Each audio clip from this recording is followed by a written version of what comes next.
I still remember every detail of the day. The world ended the war with the humans was the longest and bitterest we'd ever fought. By the time it was over, our fleets were all but wiped out and half our colonies were devastated. But we didn't see any of that on our home world. Our beloved Tees was always somewhere far, far away across the vast reaches of the galaxy. We saw the trade with the outer colonies dropping off. We saw the messages of condolence being delivered to families of soldiers serving at the front. But that was war. And we were a martial people, and we had defended our interests across the known galaxy. The fighting never reached Tyrax itself, never. And we went about our lives as we always had, confident in the knowledge that the war would always be somewhere beyond the horizon. True, the trade ships dwindled until 9 out of 10 berths in the orbital docks were empty, and the grieving families multiplied, until it seemed like everyone knew someone who'd been killed or captured or who'd simply disappeared into the void. It seemed stupid in hindsight, but still it never even crossed our minds that we might lose. There were often tough times during war, but that was when we Terrians were at our best, where things were darkest. That was when we shined. If the enemy hit us hard, then we'd get up and hit them back twice as hard, and in the end, the only difference it would make would be that we'd find victory all the sweeter tea and never back down. We never gave up, and we certainly didn't make peace with the likes of humans, so it was a shock to say the least when our government told us we're going to surrender. Everyone's first reaction was that it couldn't be true. It must be a mistake. Someone had accidentally released a classified worst-case scenario on the main government channel, or some lowly functionary had made typo. And it was actually the humans who were surrendering, or the humans had somehow infiltrated and sabotaged our communication systems. However, over the next day, more and more confirmations were released until it was no longer possible to pretend that it was just a misunderstanding. They were serious. Our government had come to the conclusion that we had lost the war, and we had no choice but to surrender to the humans. The following hours were surreal, almost dreamlike. Everyone stopped what they were doing. No one went to work or school, and there were many people just wandering through the streets in a daze with no idea what to do with themselves. How could this happen? We never surrendered, not in 1,000. In 100 wars, our military was the best in the galaxy, and the conflict with the humans had started so well. Our first attack had wiped out an entire human fleet, and we'd overrun their nearest colonies before they'd had time to gather more forces. We had every strategic advantage on our side. Besides, no matter what the strategic situation, the humans were our mortal enemies. They had sent weapons and other supplies to the Revan during our war with them, and their colonies were encroaching further and further into our sphere of influence. They were an evil species, endlessly rapacious, taking anything they could get their hands on and given to torturing and murdering any who opposed them. This couldn't be happening. It couldn't be, and it was. As that truth slowly began to dawn on us, the fear set in the government was talking about the arrival of human occupation forces. We all knew what that meant. We'd all heard the stories that had made it back to Ties as they overran our outlying colonies, mass executions, purging any who could possibly offer resistance, forced labor of the entire population, beatings, and torture a daily occurrence. And worse, things that weren't even mentioned on government channels, yet still spread in whispered rumor. More than a few people committed suicide before the first human even set foot on Tyrax. Better to go out cleanly with honor than be tortured to death in a slave camp. The government prohibited such actions and urged us to endure the unendurable for the sake of future generations. Being good citizens, most of us listened, although a few of us questioned why we should even bother to follow the government's orders anymore. It was a mark of how bad things were that such people were immediately imprisoned across the whole planet. There was the sense that things were unraveling. There were a few sporadic protests, some from soldiers, some from civilians, demanding that we continue the war, whatever the cost. The government had had the foresight to realize that people would react well to the surrender announcement, and had stationed troops whose loyalty could be relied upon at key installations. The most serious disturbances were quickly broken up. The rest fizzled out when they saw no one was joining them. The vast majority of the populace was too stunned to do much of anything. We could only sit and watch and wait for the humans to arrive. It was maybe a month after the proclamation, the day the world ended, the day we surrendered, the government told us. Nothing, perhaps hoping to prevent a panic. Then one evening it was announced that the human fleet would arrive in orbit tomorrow.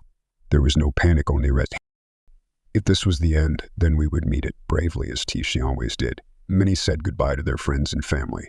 then locked themselves away in their apartments to contemplate the sum of their lives before the human death squads began landing. Some of us watched through telescopes as the occupation force arrived in orbit around Ties. Their battleships weren't any bigger than ours.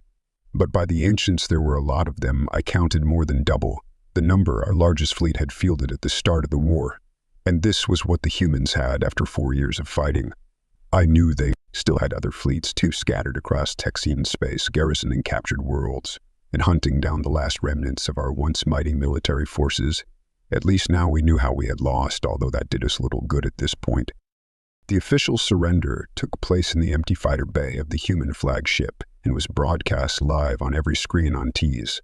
We expected to watch as our leaders were marched out in front of the enemy commanders and forced to apologize for daring to wage war against a superior species, justness and rightness of the enemy's cause, then swear eternal fealty to the conquerors. That was the way we did these things. Depending on how vindictive the victors were feeling, the conquered leaders might then be executed. They were given a pen and told to write their names on a piece of parchment. The live transmission was interrupted briefly here by a government announcer who explained that the parchment was a written list of the surrender terms, and that by writing their names on it, the government officials and by extension the entire Tian Empire were recognizing their legality. Strange custom. But that's aliens for you. After the signing, our leaders did give the customary oath of FD and apology, but it was far less elaborate than expected, as if the humans regarded it as an unimportant postscript to the real act of surrender. And then that was it. There were no executions and no torture. Some of us began to hope. Most of us held our breath waiting. Within hours, the first drop ships began landing, and the occupation forces began moving to take control of the cities. I debated with myself whether to hide away or whether to watch the troops moving through the street. Outside my apartment, I decided that it was better to stay away from the window, maybe offering myself a little protection against random acts of violence. But in the end, I couldn't help myself. First came the tanks hovering on suspensor fields an inch above the street paving. We had the similar technology, but these ones looked at least twice as heavy as anything we could build. Then came armored personnel carriers again on suspensor fields.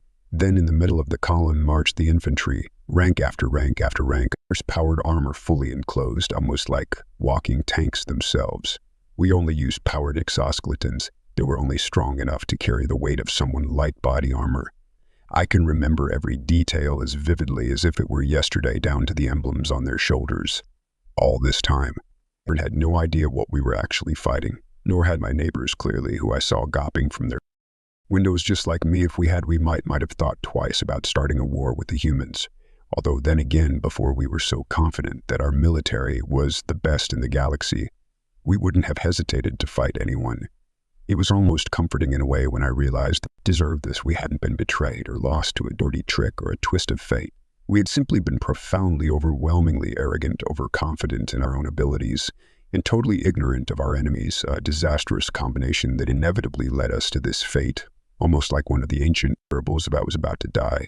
Then at least I could do so knowing there was still some sense to the universe. I was lost in my own thoughts for a while, watching the serried ranks of the occupying army march past in perfect synchronization, almost hypnotic.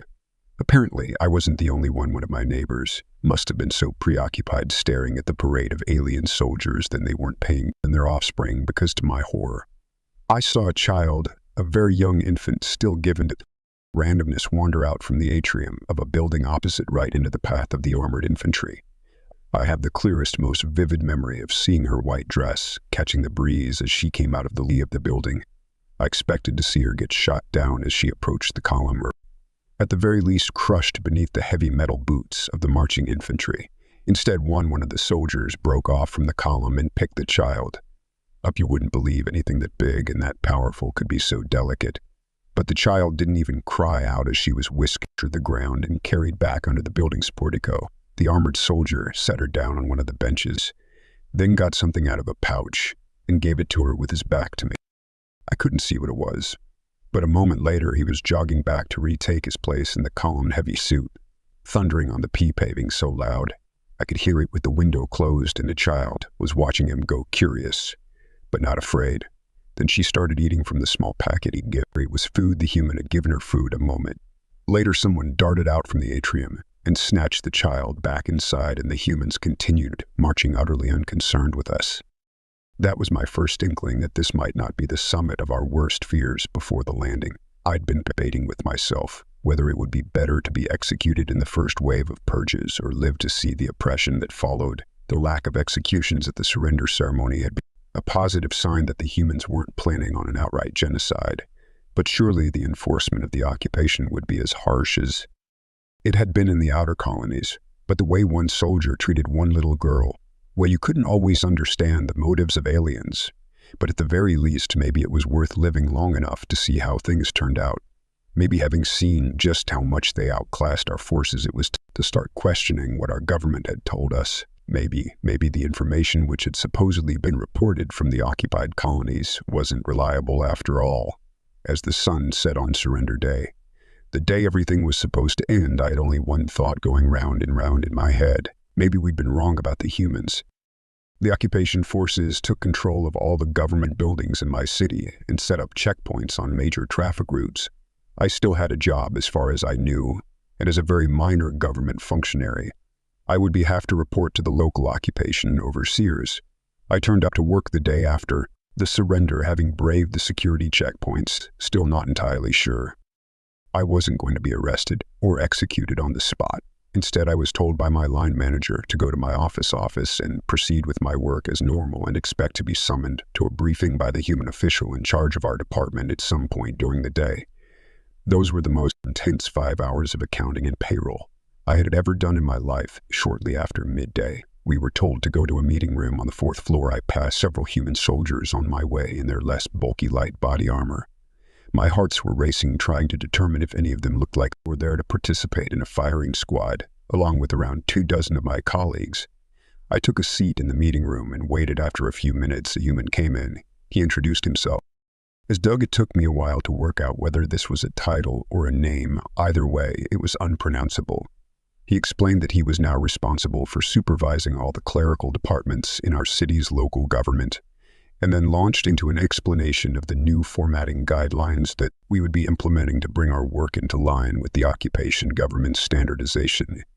It was long, and it included many graphs and diagrams. He did say that we should file any documents with political implications in triplicate, one for our own records, one for the local censors, and one for the planetary government. But he didn't expect accounting and personnel to see many of those.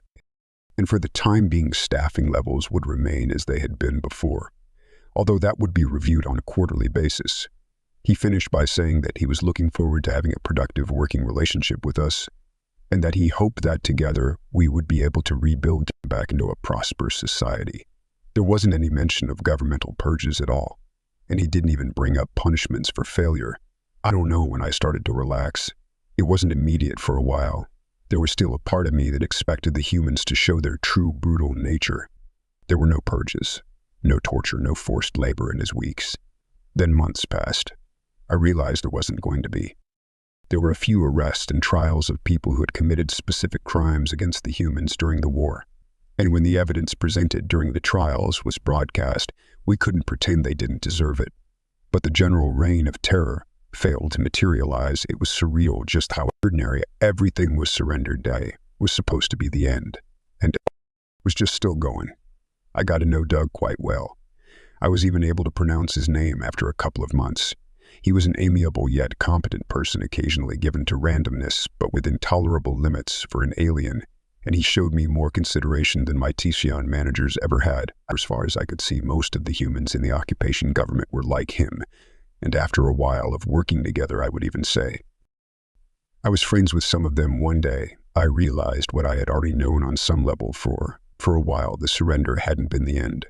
It was a hard thing to admit, all those millions of lives lost in the war, all that destruction, and the years of hardship. Admitting that it was all for nothing, the pointless war of imperialistic greed, didn't come easily. But I was surrounded by the proof of it every day, and I couldn't deny what I could see quite plainly all around me. The day the humans arrived wasn't the end of the world. Well, I say that maybe it was the end of the old tease.